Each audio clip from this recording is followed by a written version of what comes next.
Lagot ka, Soto. Mukhang nabisto ang plano at hindi pa nagtagumpay, napalitan ka pa. Kawawa. O eto, ayon sa post po ng Unofficial Bato Solid supporters, arrest warrant kay De La Rosa ibinigay umano kay Soto pero hindi ipinaalam sa ibang senador. Anong tawag dyan? Di traidor.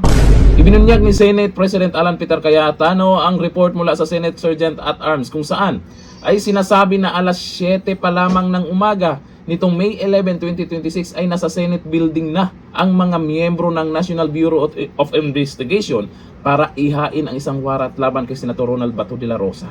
Alam na niya, maaga pa. Alas 2 naman ng hapon ay ibinigay kay Soto ang kopya ng warrant. Ngunit hindi ito pinayagan ng dating Senate President na ipamahagi kahit sinuman. Sa mga senador dyan, alam nyo ba itong ginawa nito si Tito Soto? Naniwala si Cayetano na sana'y ipinaalam kay De La Rosa na mayroong warrant laban sa kanya. Siyempre, dapat respetuhin din yung binoto ng milyon-milyon katao. Idaan sa tamang proseso. Ito kasing sinasabing warrant ay hindi naman warrant sa batas natin to. Warrant ng ibang bansa to. Sino ba dapat ang susundin natin? Paano yan? Mukhang sumablay kayo sa plano nyo.